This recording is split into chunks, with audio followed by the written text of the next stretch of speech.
楠木彩子と申します。私は日本政治外交史という分野を研究しております。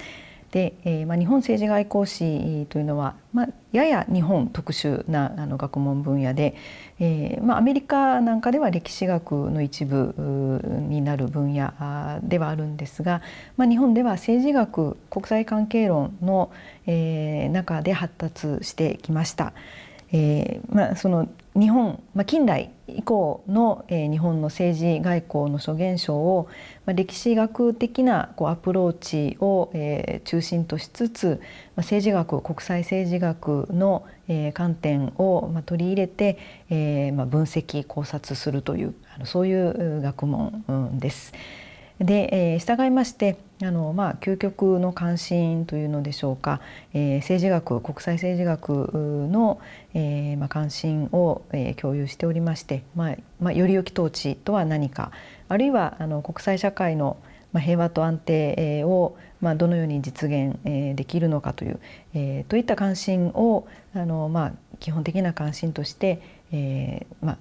政治外交の諸現象を分析していくというそういう学問を研究しております。ではこれまでの私の研究を紹介したいと思います。これまで大学院の時から進めてまいりましたのは1940年代から1950年代の日本の政治外交で安全保障政策を中心として研究してまいりました。安全保障の戦後の日本の安全保障政策の成り立ちから基礎ができるといったあたりまでを中心に分析を進めてまいりまして、吉田茂の時代、それから占領から独立に至る時代の政治外交について研究をまとめております。で、最近はちょっと現代の方にも関心を関心を持っておりまして、平成の30年間もう歴史になりつつある平成の30年間の日本の政治外交についても考察を進めているところです。で歴史研究がベースですので、日本を中心に、あるいはアメリカ、イギリスといった関係国の資料を集めて分析するというそういう作業が中心なんですが、現在は1950年代の特に講和独立後の日本外交を中心に日本の政治外交を研究しております。で、ちょうど経済復興を遂げて高度経済成長の入り口に差し掛かるというそういう時期で、ちょうどここに写っているのが外務省外交資料館の所蔵している資料なんですが、こういった資料を分析して研究を進めております。このアメリカでも資料収集を進めておりまして、こういった資料がそうですね、現在まで10年間ほどでおそらく10万点以上の資料を集めているんですが、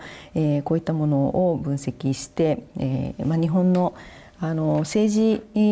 外交、特にそのアメリカとの関係で、その基本形ができていくその過程を明らかにしたいと考えております。で、1950年代という時代はいろいろな可能性なり選択肢があった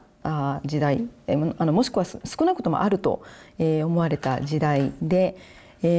またその戦争で失ったものを取り戻していく、戦争で失ったその日本の国際的な地位であったり諸外国との関係であったり、そういうものを回復して戦後国際秩序の中で日本が生存する方法を確立していくそういう過程なんですね。そういう時代です。そういう過程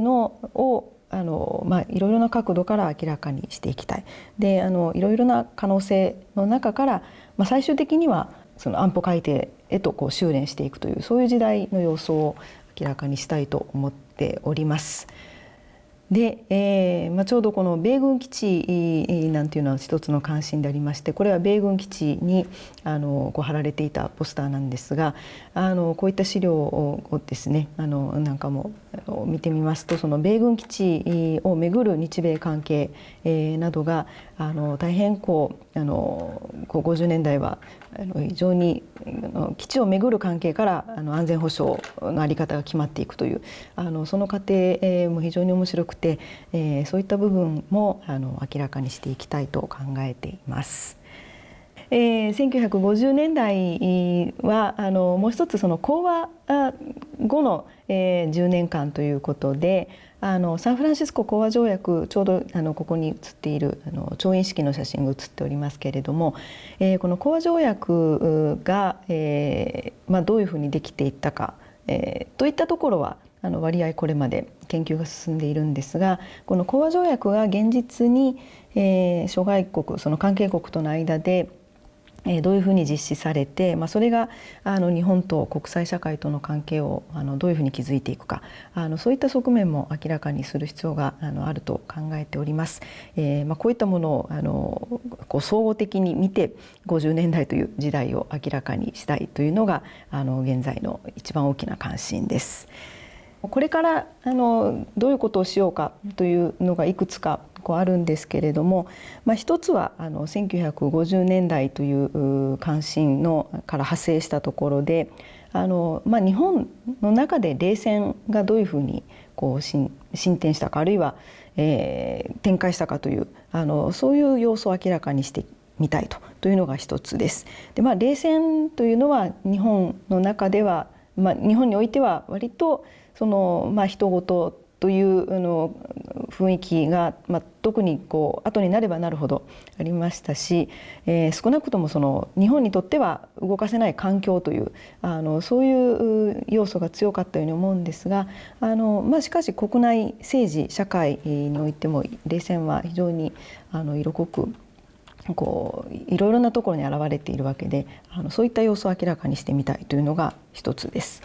で、二つ目はこれは外交、日本外交を考えるということなんですが、いわゆる吉田ドクトリンと呼ばれるその、戦後の日本外交ですね。で、アメリカとの関係を重視しつつ、その日本は経済発展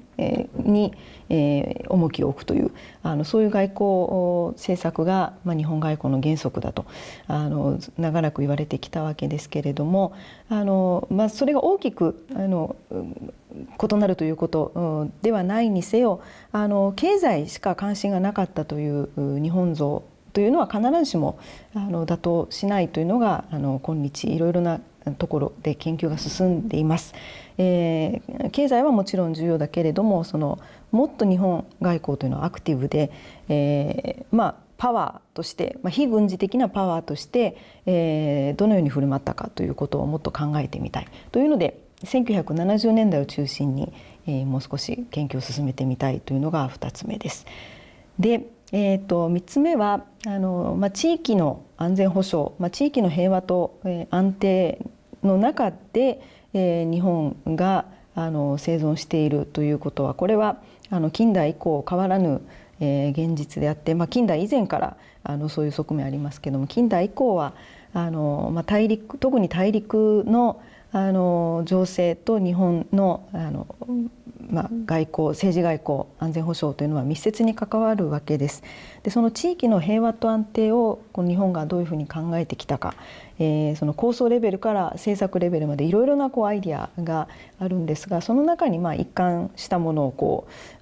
見つけられるような気がしますし、あるいは国際政治のいろいろな潮流が日本のアイデアの中に現れていると、そういう様子を明らかにしてみたいというのが3つ目の関心です。で、もう少し大きなテーマといいますか、学問的なに必要だと思うのは、国際的なその冷戦研究であったり、それから政治学、国際政治学、あるいは反対にその人文学の知見、特に歴史学といった分野と日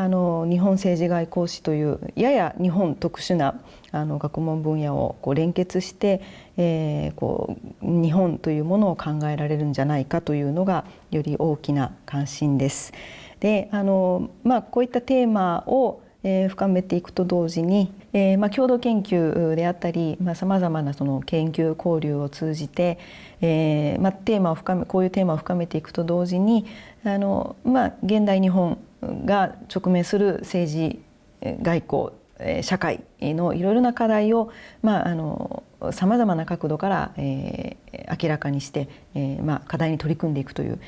そういう研究をしてみたいと考えています。以上です。